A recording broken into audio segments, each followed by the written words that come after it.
fields by diverting water from the neighboring river. It is unlikely the reeds will ever dry out. Look at these fields. Why, this could be a painting. I know she wants to do her best, but she should be careful not to make promises she cannot keep. You can all stand back. I'll get to the bottom of this problem in no time. It'd be so funny if it was solved just like a snap of the finger. But I doubt it. Give me strength. Let's all of us scour the fields and help our bold leader identify anything unusual. Is this another test where, near the end, she has to do it herself? Wilted reeds. As Zanuhali described, the reeds appear wilted and unhealthy. It was a storm with a lot of rain. Could they have gotten too much water?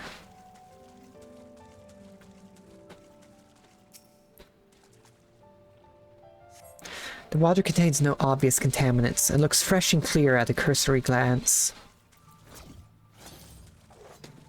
Lethargic frog.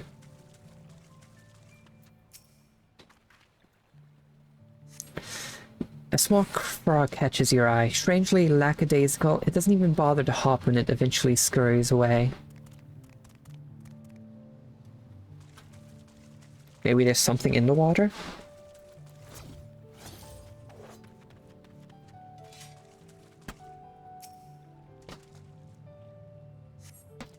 Soil in the paddies is as one would expect, rich in color and suitably moist, not dry nor flaky.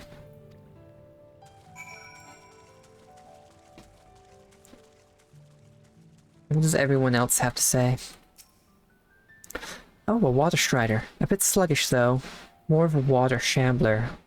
Okay, the animals are sluggish. Not amiss with the paddies themselves as far as I can tell.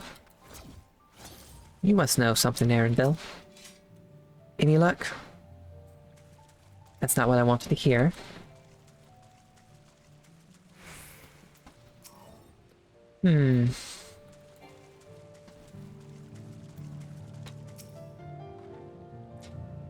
Seen enough? I'll carry everyone together. I'll call everyone together, and we can share our discoveries.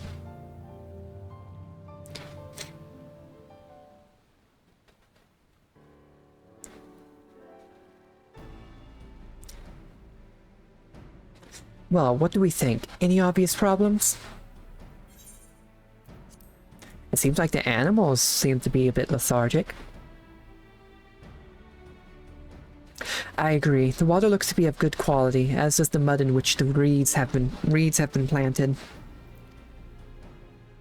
The frogs and insects are unusually torpid. This suggests the problem is affecting not only the reeds, but also the creatures which live among them. Get through some random Twitch apps. That's weird.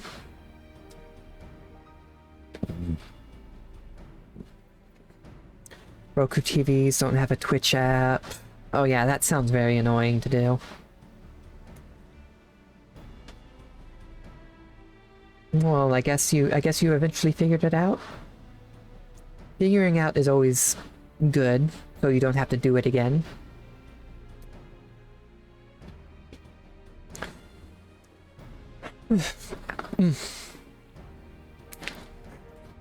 The frogs and insects, yeah, I already read that. Could something invisible to the naked eye be polluting the water? We would need an alchemist to know for certain.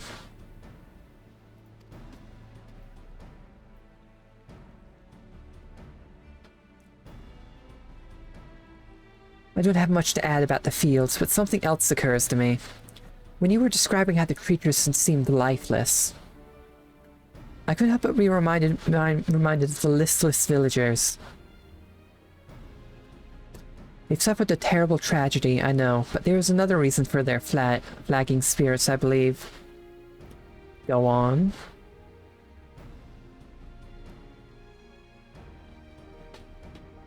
The festival. This is traditionally an occasion for celebration and renewal, so without it, the Hanu are struggling even more to recover. Last time I visited, the village was in the middle of the festivities. You'll never see the Hanu more joyful and alive. It's an indispensable part of their culture, and its absence will only compound their woes. So I say we help them put on their festival. Give them a reason to cheer in these sad times. Who knows, maybe fixing one problem could lead us to a solution for the other. Stranger things have happened. Much stranger things.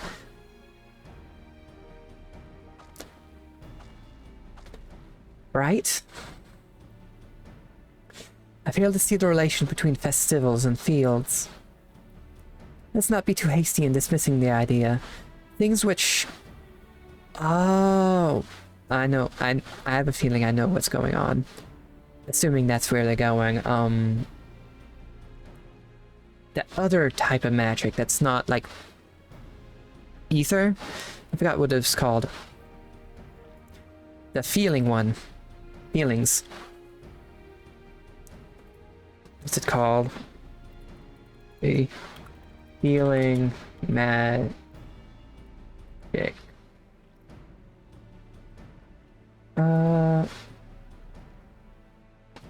Intellect. Oh, Dynamis. Yes, Dynamis energy. There's another name for it, but still.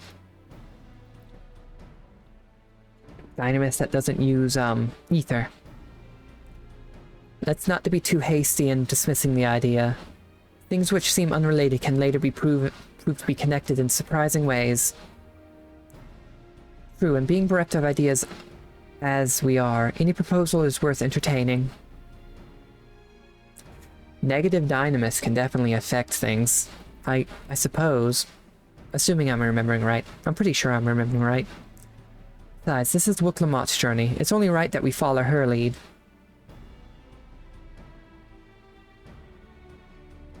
Thanks, everyone. By the way, does anyone know where the festival float is? It's like a boat woven from reeds that looks like a bird. Oh yeah, I saw that. Is that big building to the north? It's in that big building to the north? Let's go and see it.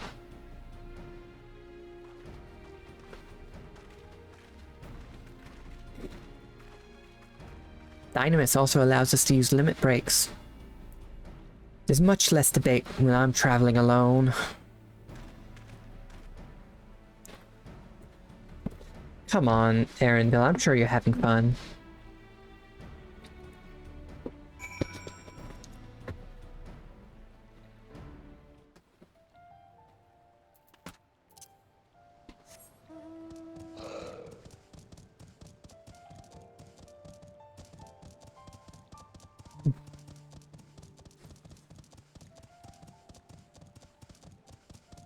Those turtles have a pretty wide stance.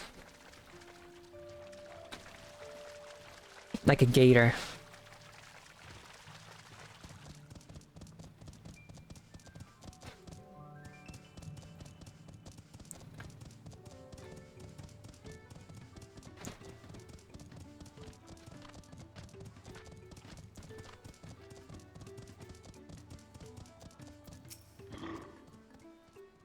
Look at the size of that thing.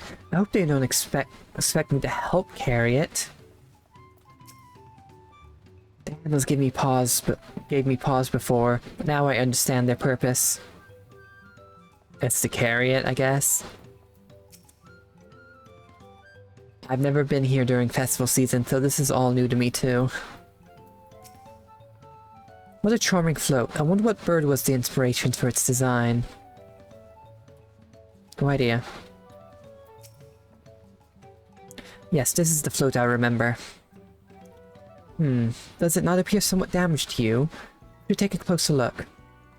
Inspect the festival float, and you may move the camera as well as zoom in and out. Okay, oh, it's one of these.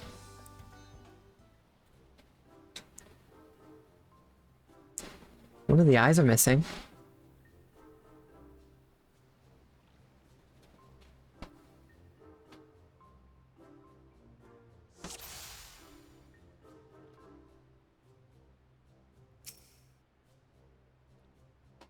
Oh dear, one of the bird's eyes seemed to be missing a gemstone. Okay.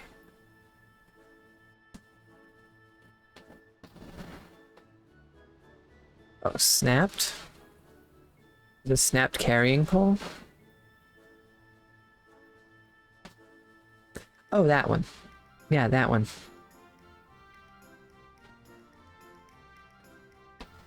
Oh, nice. Found a bitter app. That's good. Oh, that's definitely broken. How will they lift this great big vessel without all the carrying poles intact?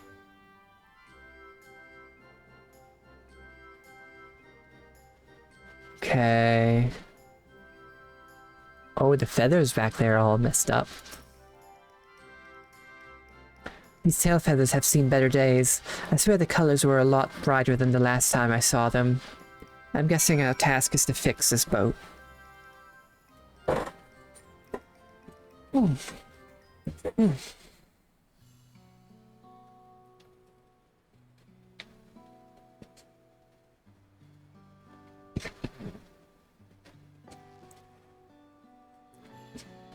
I think we can all agree that this bird boat is in dire need of repairs. Now, how do we go about fixing it? What is going on here? We were admiring your festival float. 'Tis a shame it's in such a poor state. Poor state due to the recent storm, I gather. I guess so. Shh. Trying to fix up a boat. Yes, we had to leave it exposed while we ushered our people to safety. With the float in this condition, there can be no lifting of wings. No Ihihana. Ihihana, that's what the festival was called. I want to help you hold it. Have you not seen our village? Homes are ruined. We're struggling to make repairs, and you want us to hold a harvest festival? I know how it sounds, but giving into misery never improved anyone's situation. A celebration of life and growth may help give you the strength to work through this tragedy. The role of festival leader is mine this year. There's nothing I would like more than lift everyone's spirits. But we don't even have enough materials to repair the float. We need a boxiza for the missing eye, uyuipo wood for the poles, and feathers from the winds chosen to adorn the tail. 2 of these I know. A boxiza is a type of precious stone used in arcane equipment, and uyuipo wood is essential for crafting ceremonial instruments. These chosen feathers, however. The winds chosen is the victor of a competition in which the contestants see who can blow a feather the furthest using wind magics. The winds chosen. So you have to get the feather from the winds chosen. I was told there was death happened. They die? That's something of a problem right now. We Hanu are gifted at employing such airy sorceries, but expend a great deal of mana when doing so. We are soon exhausted by the effort, and having no needs to eat while only making it harder. I think I understand. Your vibrant reeds grow quickly and vigorously, so much so that they stifle the development of nearby plants. They must be a potent source of energies you naturally lack.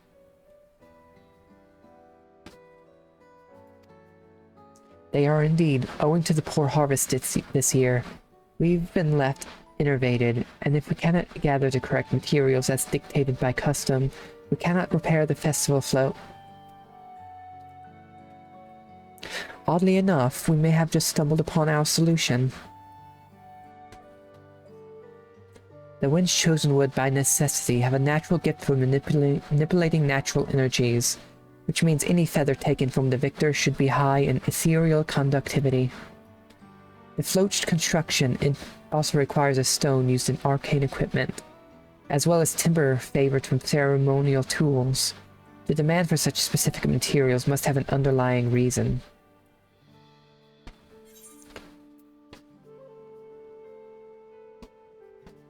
This is a funny one. I'd wager the float is actually a secret weapon for smiting the Hanu's foes.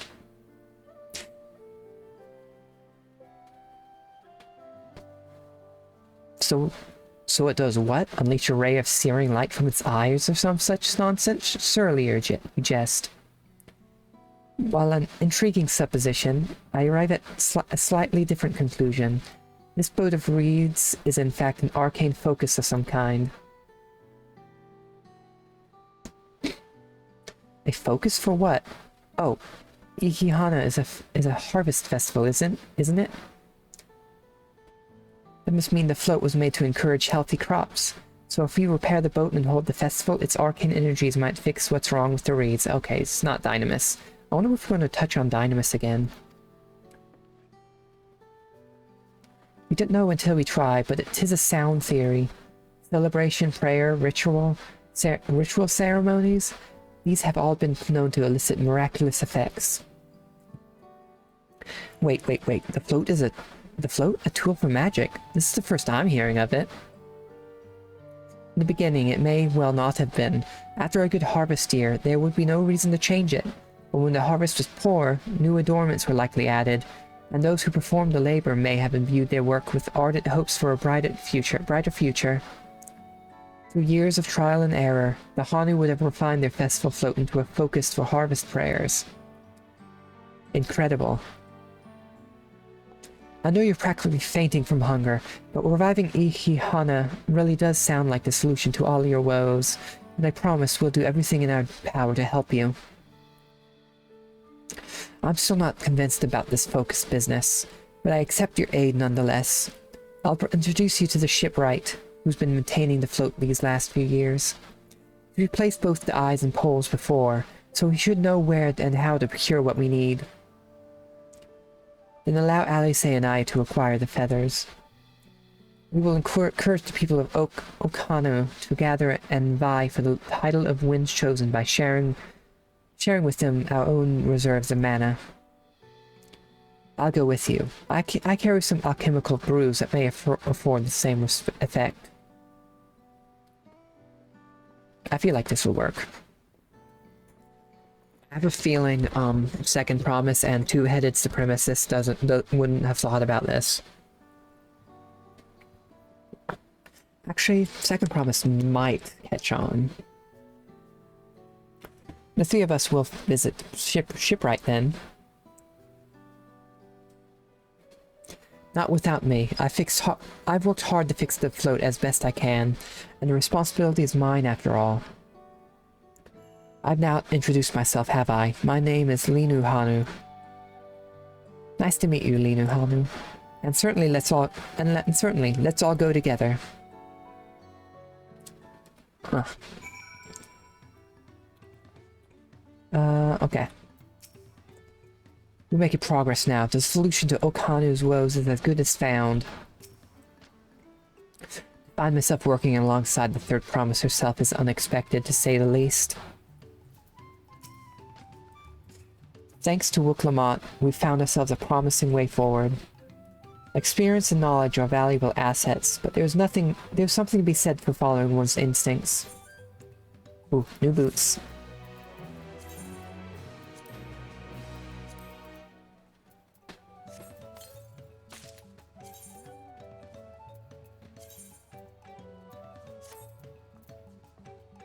I'm fine with those boots. We take the old boots out, which was this one, I think? Yeah, it's this one. Did I put them in? No, I did not.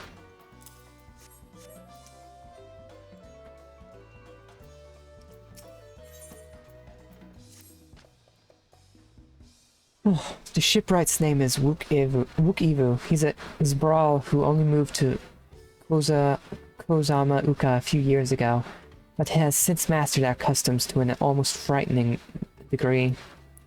He's especially strict when it comes to manners, so make sure to offer him a proper Hanu greeting. You wouldn't want to offend him right before asking a favor. A proper Hanu greeting? Oh, that one. Don't worry, I remember how it goes. Then we shouldn't have any problems. Let's head to Okbekby, to the east of here. I have a feeling she does not remember how it goes.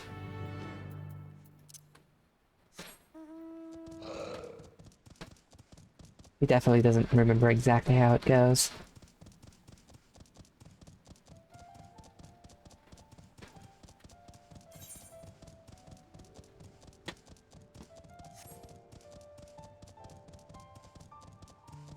Oh. I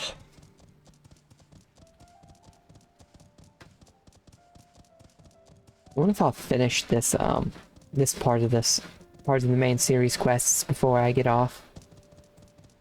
Unu Hanu. Oh, nice.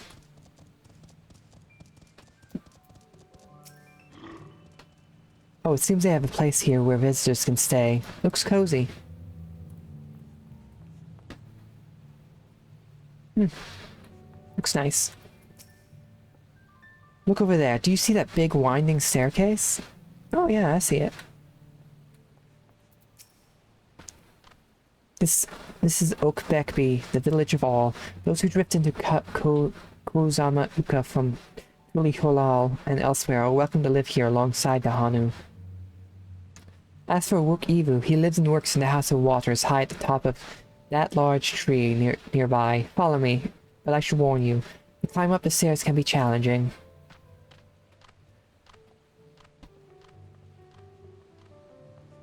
I've done worse walks.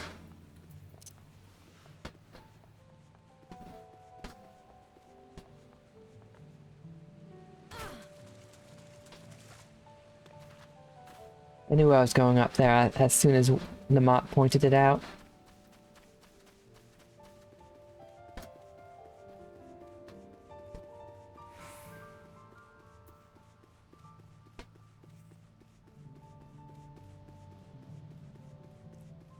It definitely gave a good leg workout.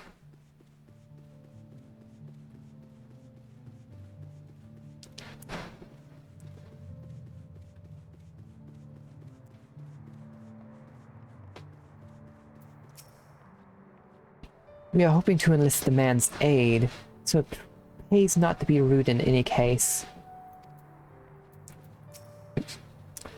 Okohali. She's practicing. I should mention that Wook Evo isn't only a stickler for etiquette, he is also, well, you'll find out soon enough.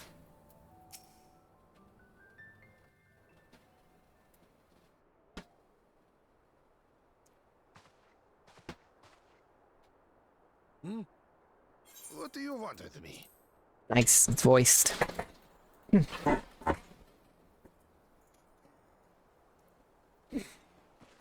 Right. The greeting.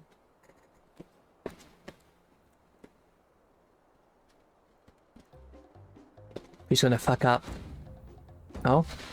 Ohakali. That looks... I think that's right.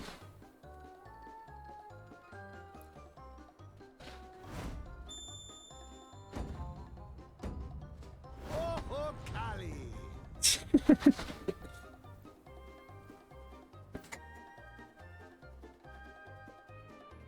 How long are they supposed to hold that pose? Good. You brought your manners with you.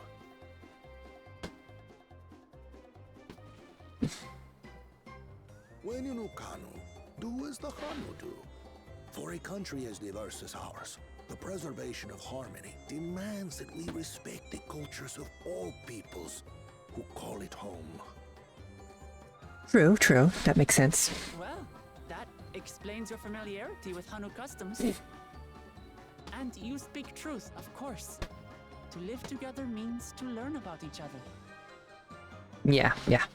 Ah, I appreciate an open mind. In fact, I get the sense we've met before. Have... Oh, what, was he at the opening ceremony? You're Wook Lamont. Oh, what an unexpected honor for old Wook Evo. Here I am. Oh no, he's fanboying. And I've gone and insulted the third promise herself. There is no excuse for this betrayal of etiquette. Please, take up your axe and claim my impudent head. Will not? Keep your head. I hate formalities anyway. I like him. Forget about it, all right? I hope we see more of him than just in this quest. How prompt. He's quick and to the point. He gets forgiven and says to forget about it, and he does. It's in bad shape, and we need you to craft new carrying poles and a new eye. I'm told you work with Uyuipo wood and a certain kind of stone. Abokisha? Abokisha. Okay. That I do. Abokisha. But while I would like nothing more than to offer my services, I just used the last I had of both those materials. My lumber in particular went to fixing homes damaged by the recent I'm storm. definitely going to have to gather them. We're definitely going to have to gather them. We can't wait that long. If you tell me where to go, I'll gather them myself. What? Send the third promise out on an errand like some common lackey? That's utterly unconscionable. A gross violation of social protocol. I told you not to worry about such things. All right then. I shan't worry a bit. He's so quick to listen.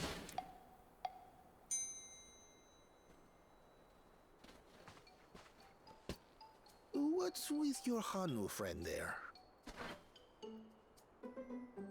I am festival leader this season, and have come along to oversee the float's repair. As strange as it may sound, Wuklamat and her friends believe the float is an arcane focus, meant to encourage the growth of our struggling reeds. Too many Hanu have forgotten. Ah, he knew the whole time. But that is indeed the true purpose of the lifting of wings. Your education is impressive, Third Promise.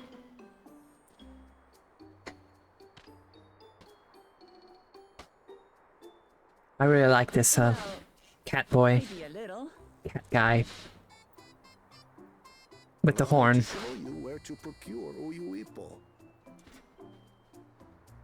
I want him to start freaking about social etiquette again. I presume? Take yourself to Cave Kikitola or thereabouts, and you should find the stones you need.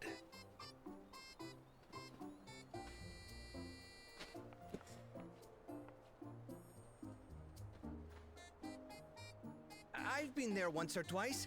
I can guide you. I wonder if he'd freak out if I told him I saved the world from a living embodiment of nihilism and depression. All right then. Let's get moving.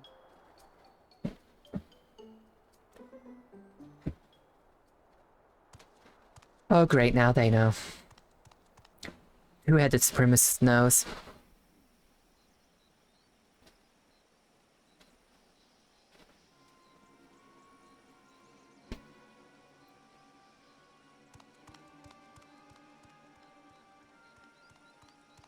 Chosen one of your rivals is making progress.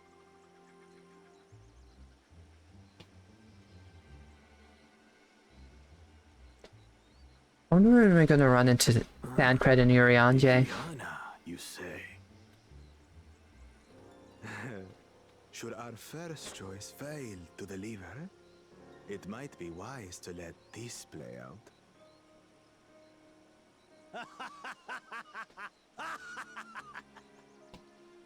The third-rate promise is making herself useful after all.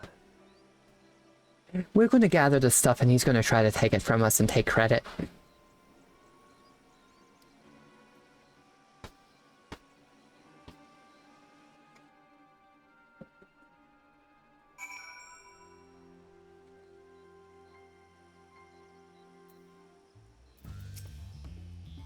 A rather eccentric fellow, but I feel his heart is in the right place. Cave Kikitola is southwest of Okano. We can return to the village first, and then head there on foot.